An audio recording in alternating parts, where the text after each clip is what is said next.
Hi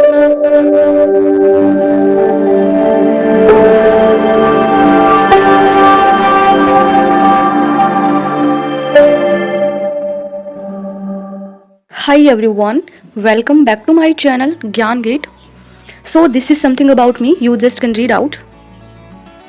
If you guys have any doubt, any topic related, then you can follow people on my Instagram page.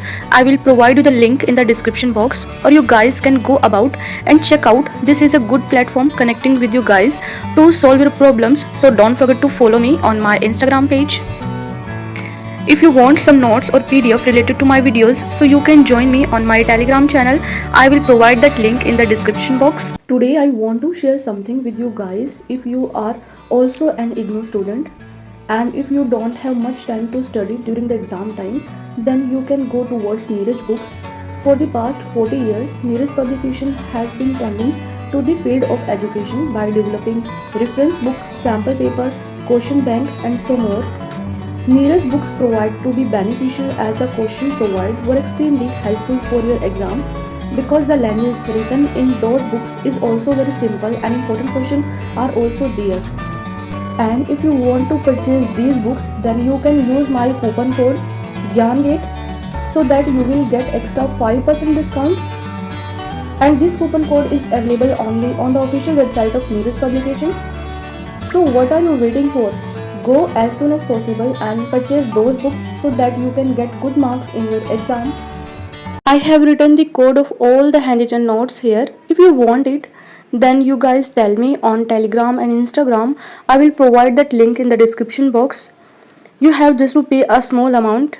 After that, you will get these handwritten notes, and these handwritten notes are very important for the point of your exam. And in handwritten notes में वही question लिखे हुए हैं जो आपके exam के point of view से बहुत इंपॉर्टेंट है, एंड जो हैंडरिटन नोट्स है बहुत ही ईजी एंड सिंपल लैंग्वेज में भी लिखा हुआ है.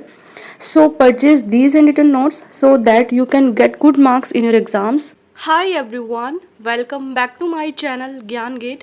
सो आज की वीडियो में हम डिस्कस करेंगे कि आपको इग्नू से एमबीए करना चाहिए या नहीं करना चाहिए. इस वीडियो में मैं ऐसे बहुत सारे पॉइंट्स बताऊंगी जिससे कि आपको समझने में आसानी होगी, आप डिसीज़न ले पाओगे कि आपको इग्नू से एमबीए करना है या नहीं करना है. तो सबसे पहले देखिए कुछ फीचर्स हम देखते हैं. सबसे पहले क्या है, AICTE अप्रूव्ड यूनिवर्सिटी है.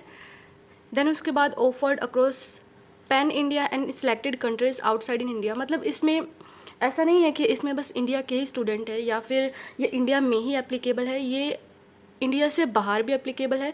इसमें बहुत सारे स्टूडेंट जो होते हैं फॉरेन कंट्रीज़ के भी होते हैं. तो दो फीचर्स तो आपको पता चल गई, ये AICTE से अप्रूव्ड है मतलब कि रिकोगनाइज्ड यूनिवर्सिटी है. दूसरा इसमें जो है इंडिया से बाहर के स्टूडेंट भी हैं, मतलब फॉरेन स्टूडेंट भी है, ये इंडिया के बाहर भी एप्लीकेबल है. देन उसके बाद इसमें लेटेस्ट स्टडी मटेरियल आपको पढ़ने को मिलता है. अफोर्डेबल फ़ीस है जो शायद आपको कहीं और नहीं मिलेगी, एंड फ्लेक्सिबल लर्निंग है इसमें. तो देखो कितने सारे फीचर्स, कितने सारे पॉइंट्स हैं अगर आप इग्नू से एमबीए करते हो तो. देन उसके बाद एलिजिबिलिटी क्या है इसकी, अगर आप कोई भी बैचलर डिग्री से पास आउट हो तो आपका उसमें 50% मार्क्स आना चाहिए और 45% आपका रिजर्व कैटेगरी में होना चाहिए, तभी आप इग्नू एमबीए में एडमिशन ले सकते हो. उसके बाद इसका ड्यूरेशन क्या क्या होता है. The minimum duration of the programme is 2 year and the maximum duration is 4 year. वैसे तो आपको एमबीए 2 ईयर्स में कंप्लीट करना होता है, लेकिन अगर आप बीच में रह जाते हो तो आपको 4 ईयर्स तक आप अपना एमबीए को कंप्लीट कर सकते हो. बाद इसमें 28 कोर्सेज होते हैं, 2 सेमेस्टर होते हैं इसमें, 2 ईयर्स इसमें 4 सेमेस्टर होते हैं, 2 ईयर्स में आपको कंप्लीट करना होता है, और पर सेमेस्टर में इसमें आपको अपना री रजिस्ट्रेशन करना होता है. देन उसके बाद मीडियम क्या होता है इसका, तो आपका पूरा ऑल जो एमबीए है वो आपका इंग्लिश में होगा, ये हिंदी में नहीं होता. तो ये आपका पूरा जो मीडियम होगा इंग्लिश में होगा. देन उसके बाद आपका प्रोग्राम का स्ट्रक्चर क्या रहता है, तो सबसे पहले जब आपका फर्स्ट सेमेस्टर होता है उसमें आपके 7 सब्जेक्ट होते हैं.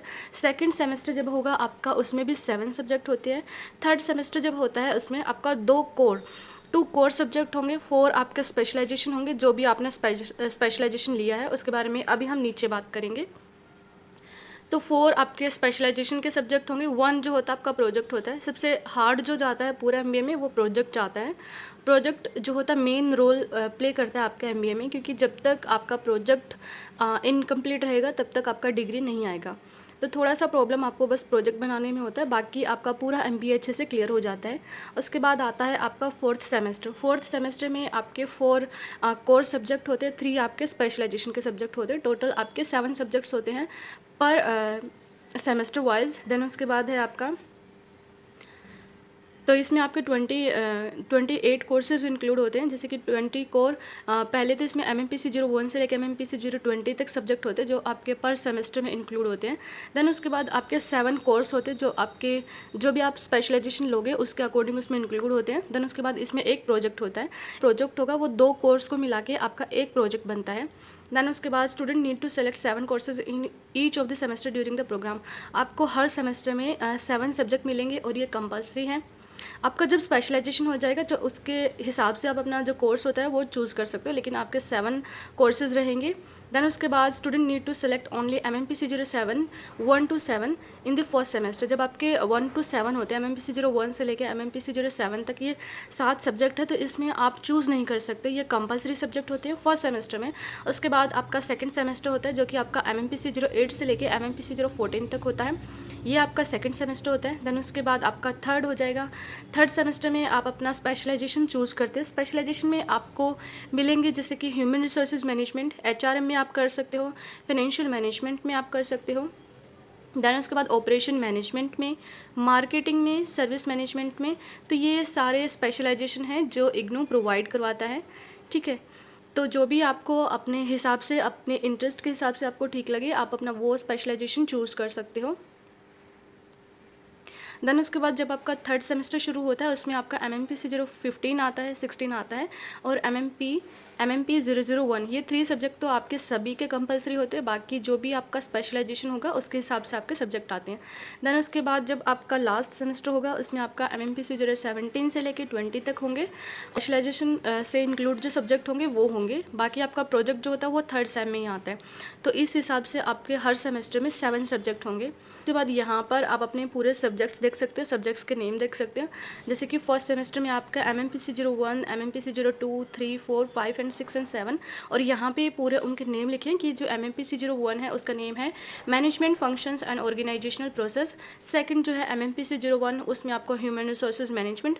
तो यहाँ पर आपके पूरे सब्जेक्ट्स लिखे और उन सब्जेक्ट के नेम लिखे, तो इनका आप स्क्रीनशॉट लगा के देख सकते हो। ऐसे ही आपके सेकंड सेमेस्टर में MMPC 08 से लेके MMPC 014 तक आपको सब्जेक्ट मिलेंगे। MMPC 08 है information system of managers and MMPC 014 जैसे है फाइनेंशियल मैनेजमेंट। उसके बाद आपका थर्ड सेमेस्टर स्टार्ट हो जाएगा जिसमें आपका MMPC 015, 16 एंड MMP 01, ठीक है। ये जो MMPC 015 और 16 है ये कंपलसरी रहता है। उसके बाद MMPM 001 जो प्रोजेक्ट है आपका ये सभी का रहेगा, चाहे आपका कोई भी स्पेशलाइजेशन हो। और ये जो है सब्जेक्ट MMPM 001, इसका ओनली प्रोजेक्ट जाता है, इसका आपका एग्जाम नहीं होता।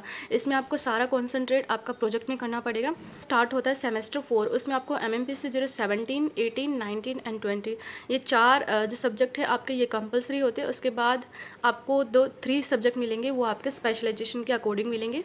अगर आपने फाइनेंशियल मैनेजमेंट चूज़ किया है तो आपके थर्ड सेमेस्टर में क्या क्या कोर्स रहेंगे। अगर आप फाइनेंशियल मैनेजमेंट करते हो तो MMPF 001 से लेके MMPF 006, मतलब 001, 002, 003 एंड 006। अगर आपने फाइनेंशियल मैनेजमेंट लिया तो थर्ड सेम में आपके ये वाले सब्जेक्ट होंगे। वैसे ही अगर आपने HRM लिया है तो वहाँ पे आपको MMPH 001, 002, 4 एंड 7 ये आपके कोर्स रहेंगे थर्ड सेमेस्टर में। वैसे ही अगर आपने मार्केटिंग मैनेजमेंट लिया है तो वैसे ही MMPM 001, 002, 003 एंड 005 ये आपके सब्जेक्ट रहेंगे मार्केटिंग मैनेजमेंट के।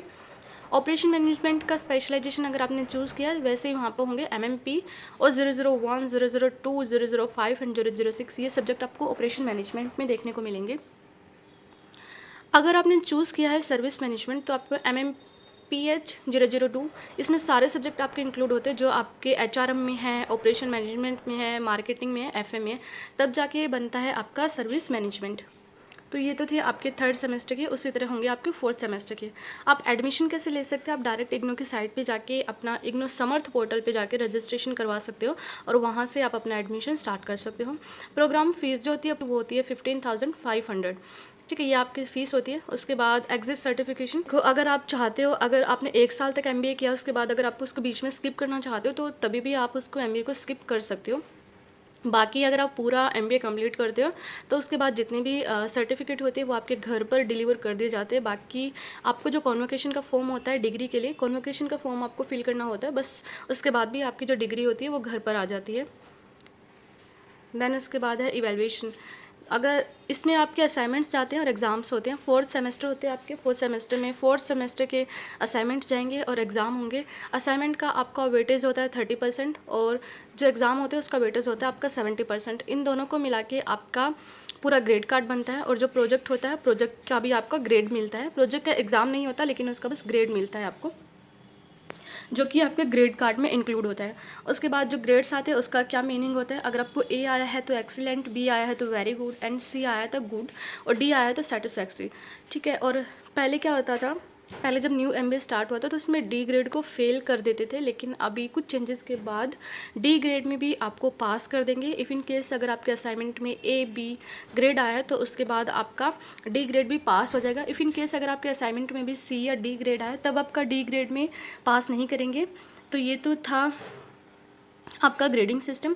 अगर आपका ए ग्रेड आया है तो आप देख सकते हो आपके मार्क्स कहाँ से कहाँ तक आए हैं। अगर आपका ए ग्रेड आया है तो इसका मतलब आपके जो मार्क्स है 80% से ऊपर आए हैं। बी आया है तो 60 टू 79 के बीच में आया है। सी आया है तो 50% टू 59 के बीच में आया है। तो ऐसे आप अपना ग्रेडिंग सिस्टम देख सकते हो।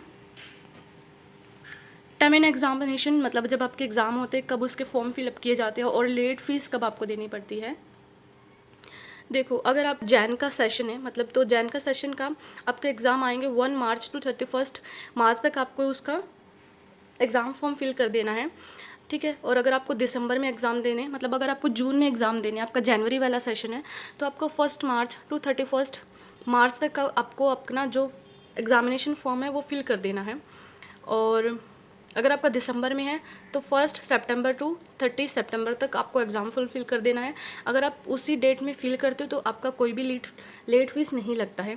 अगर आप अपना एग्ज़ाम फॉर्म जून के लिए 1 अप्रैल टू 15 अप्रैल के बीच में करोगे तब आपका फ़ीस लगता है लेट फीस। ठीक है, जो कि होगा आपका 1000।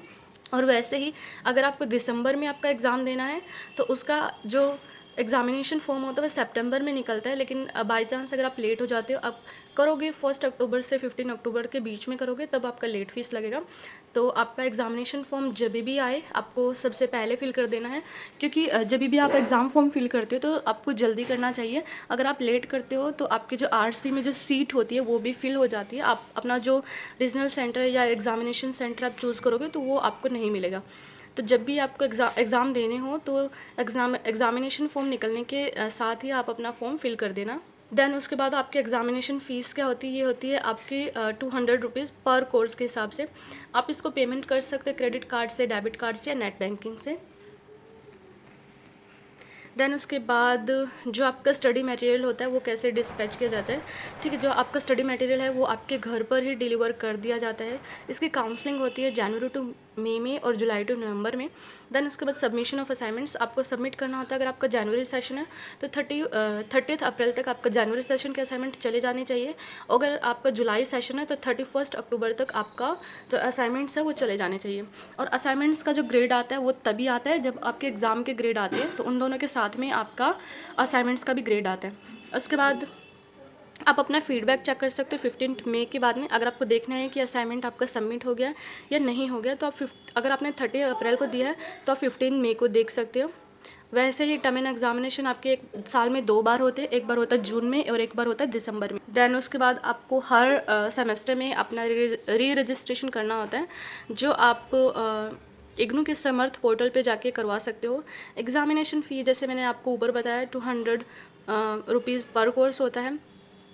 एग्जामिनेशन फॉर्म जो होता है आप अपना इग्नू की साइट पे जाकर, अगर आपको कुछ ग्रीवेंस डालना है, जैसे कि मान लो आपका स्टडी मटेरियल नहीं आया है या फिर आपको कोई भी प्रॉब्लम है, तो आप आईग्राम पे जाके, इग्नू का साइट है आईग्राम पे जाके आपका जो भी ग्रीवियंस है वो डाल सकते हो। ये तो था पूरा एमबीए से रिलेटेड, मैंने आपको पूरा डिस्कस किया है। आई होप आप लोगों को वीडियो अच्छी लगी होगी और आप लोग जो आपके मन में डाउट है वो क्लेरिफाई कर पाए होंगे कि आपको इग्नू से एमबीए करना है कि नहीं करना है। आप इग्नू से एमबीए कर सकते हो, इसमें कोई बुराई नहीं है। कि जैसे मैंने आपको ऊपर बताया कि AICTC अप्रूव्ड यूनिवर्सिटी है ये, इसमें आउटसाइड इंडिया के भी स्टूडेंट पढ़ते हैं, मतलब इसकी जो वैलिडिटी है आउटसाइड इंडिया भी है। इसमें लेटेस्ट स्टडी मटेरियल आपको मिलता है, अफोर्डेबल फ़ीस है जो आपको कहीं नहीं मिलेगी। और अगर आप बाहर भी कहीं जाते हो फ़ॉरेन में, तब भी इसकी डिमांड है। और अगर आप कहीं भी कॉम्पिटिटिव एग्ज़ाम की तैयारी करते हो तो वहाँ पर भी इग्नू की जो डिग्री है उसकी वही वैल्यू है जहाँ पर आपने रेगुलर यूनिवर्सिटी से जो आपने किया है इनकी सेम वैल्यू है। बस जब आप कहीं जॉब करोगे तो वहाँ पर आपको थोड़ा सा कॉम्प्रोमाइज़ करना पड़ सकता है, क्योंकि ज़ाहिर सी बात है इग्नू में आपका फ़ीस भी कम है बाकी यूनिवर्सिटीज़ के मुकाबले। तो जिस हिसाब से फ़ीस है आपको आगे जाके सैलरी की डिमांड भी उतनी ही करनी पड़ेगी। तो बस यही एक छोटा सा डिफरेंस है। आई होप आप लोगों को आज की वीडियो समझ में आई होगी और आप लोग समझ पाए होंगे। मिलते हैं मेरी नेक्स्ट वीडियो में। Till then take care, bye bye. Lastly, if you like my videos, don't forget to share and subscribe to my channel and hit the bell icon for upcoming videos।